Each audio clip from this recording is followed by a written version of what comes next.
ఉత్తరప్రదేశ్ ఘాజీపూర్లో ప్రధాని మోదీ మాట్లాడుతున్నారు. ప్రత్యక్ష ప్రసారం ద్వారా చూద్దాం. सांसद श्रीमान भरत सिंह जी,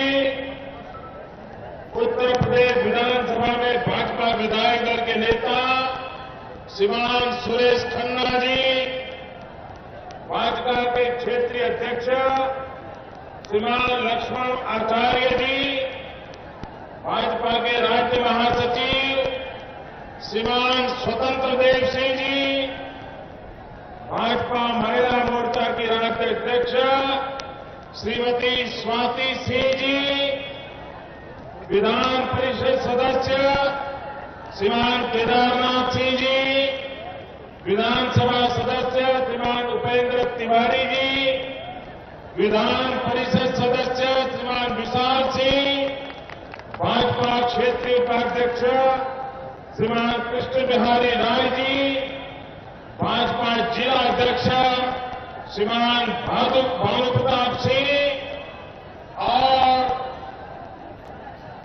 विशाल संख्या में पधारे हुए गाजीपुर की गर्जना पूरा देश तक पहुंचाने वाले मेरे सारे भाई और बहनों,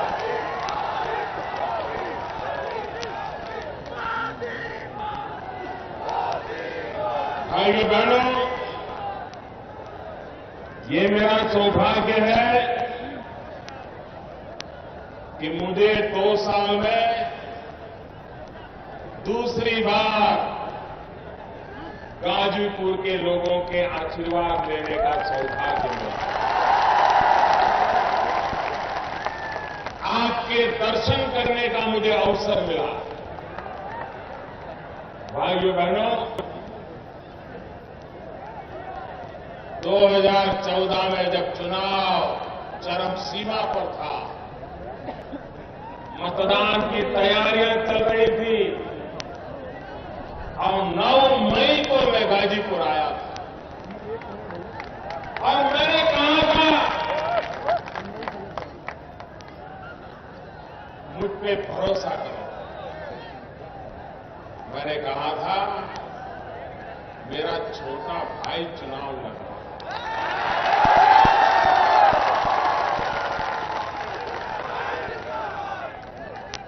भाइयों बहनों, बैठना नहीं, आप लोगों ने जो प्यार दिया,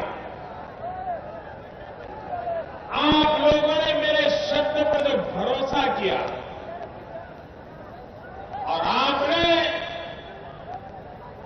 न सिर्फ गाजीपुर से मनोज सिन्हा दिए हैं, लेकिन पूरे हिंदुस्तान ने भावी हिंदुस्तान के निर्माण का एक बहुत बड़ी मजबूत नींव रखने का काम पिछले लोकसभा के चुनाव में किया। अगर उत्तर प्रदेश 2014 के चुनाव में पूर्ण बहुमत वाली सरकार बनाने में मदद न करता तो भाइयों बहनों, न कोई भ्रष्टाचारियों को चिंता होती, न काले धन वालों को चिंता।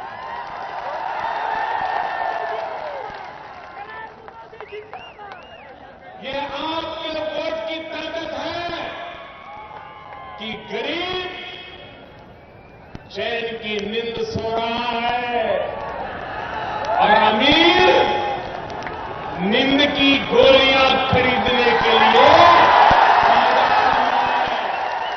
बाजार में चक्कर काट रहा है।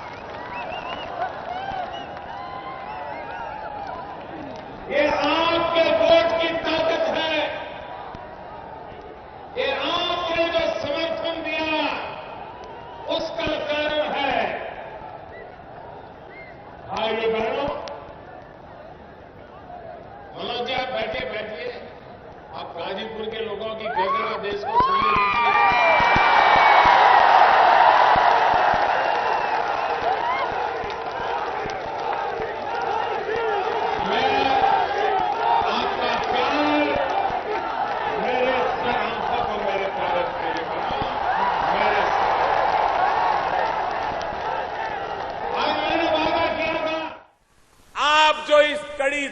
में तप रहे हैं, मैं विकास करके ब्याज समेत लौटाऊंगा, मैंने कहा था। गोरखपुर में फर्टिलाइजर का कारखाना, कोई सोच भी नहीं सकता था कि दोबारा इस लाश में भी जान आ सकती है। हमने उसको जिंदा करने का काम कर दिया है, यहां के किसानों का भाग्य बदलने की। पूर्वांचल का व्यक्ति बीमार होता था तो उसे पता नहीं चलता था कहां जाऊं, कैसे जाऊं, इलाज कहां करवाऊं। ये भाग जाना चाहिए, ईमानदारी का रास्ता छोड़ देना चाहिए। आपके आशीर्वाद है मेरे प्यारे भाइयों बहनों, आपके आशीर्वाद है, इसीलिए इतनी बड़ी लड़ाई मोल ली है मैंने। लेकिन मेरे प्यारे भाइयों बहनों, हमारे देश का स्वभाव है, आज देखा आपने जिस ट्रेन का नाम रखा है, जो ट्रेन यहां से कलकत्ते जाने वाली ट्रेन, उसका नाम क्या रखा है? क्या नाम रखा है? आपको पता है ना?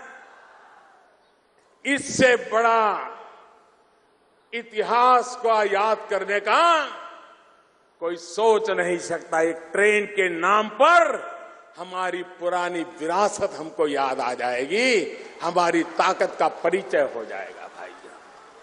शब्दवेदी, ट्रेन का नाम शब्दवेदी, ट्रेन का नाम महामना, वरना पहले तो सब कुछ एक परिवार में ही था। देश के लिए मरने मिटने वालों को कोई याद नहीं करता था भाइयों। ये शब्दवेदी भाइयों बहनों आपके लिए एक नए विकास के युग का अवसर लेकर के आया है। भाइयों बहनों,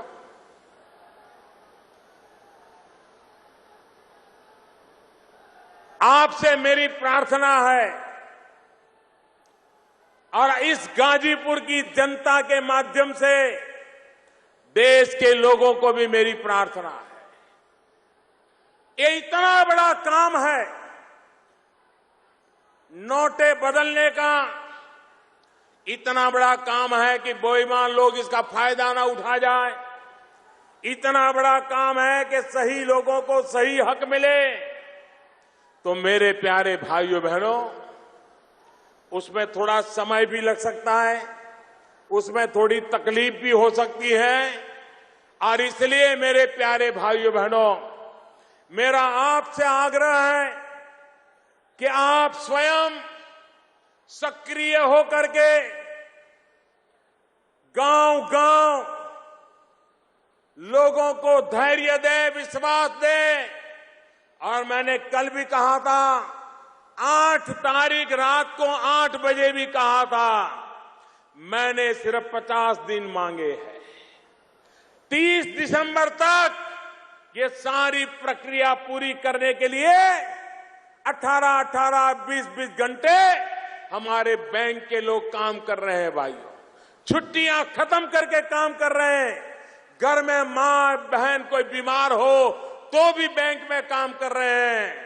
अरे कांग्रेस वालों ने तो अपनी कुर्सी के लिए 19 महीने देश को जेल खाना बना दिया था।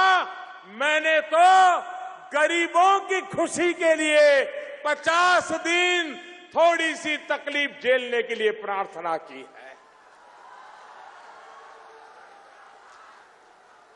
आप तकलीफ सहन करेंगे, मेरी मदद करेंगे, देश की मदद करेंगे, गरीबों की मदद करोगे, ईमानदारी की मदद करोगे। अरे जिस देश के गांव का लोग व्यक्ति भी ईमानदारी के लिए इतना कष्ट झेलता हो, तो मुझे विश्वास है मेरे प्यारे भाइयों बहनों, मेरे देश में अब बेईमानों के दिन खत्म होके रहेंगे, खत्म होके रहेंगे। एक बार भाइयों बहनों, आप सब खड़े होकर के तालियों के गड़गड़ाहट के साथ मुझे आशीर्वाद दीजिए इस पवित्र काम के लिए। तालियों के गड़गड़ाहट के साथ इस पवित्र काम के लिए मुझे आशीर्वाद दीजिए। आपके तालियां बंद नहीं होनी चाहिए, आपका आशीर्वाद बना रहना चाहिए। भाइयों बहनों, एक ईमानदारी का एक महायज्ञ मैंने शुरू किया है। आपके आशीर्वाद पूरा देश देख रहा है। ये टीवी वाले आपकी तालियों की गड़गड़ाहट पूरे हिंदुस्तान को सुना रहे हैं। ये आपके आशीर्वाद पूरा देश देख रहा है। हिंदुस्तान का पूर्वांचल, मेरे देशवासियों, देखिए ये गरीबों की अमीरी देखिए। मेरे देशवासियों, ये गरीबों की अमीरी देखिए। ये वो भूमि है जहां से पंडित नेहरू के सामने कहा गया था कि गोबर में से गेहूं निकाल करके धो करके खाना पड़ रहा है। ऐसे गरीब इलाके के लोग ईमानदारी के उत्सव में आशीर्वाद दे रहे हैं। गरीब हमारे साथ है। फिर एक बार तालियां बजाइए भाइयों, देश को पता चले, झूठ फैलाने वालों को पता चले। ईमानदारी के उत्सव में रुकावटें डालने वालों को पता चले ये लड़ाई है, ईमानदारी के लिए है। ये लड़ाई है, देश को बेईमानी से खत्म करने के लिए लड़ाई है। आइए मुझे आशीर्वाद दीजिए, फिर एक बार आशीर्वाद दीजिए। मां गंगा को याद करके आशीर्वाद दीजिए, तालियों के गड़गड़ाहट से आशीर्वाद दीजिए। बहुत बहुत धन्यवाद आपका, बहुत बहुत धन्यवाद। भारत माता की। अब धन्यवाद और आभार प्रकट करने के लिए अपने यशस्वी जिला अध्यक्ष श्री भानु प्रताप सिंह जी को मैं अत्यंत आदर के साथ बुलाता हूं। श्रीमान भानु प्रताप सिंह जी।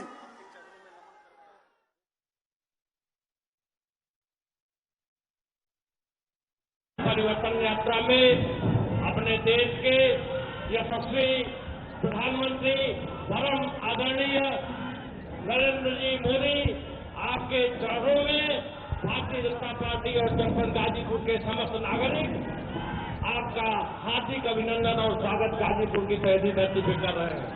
मंच पे हमारे सभी मंचासीन केंद्रीय मंत्रीगण, भारतीय जनता पार्टी के सभी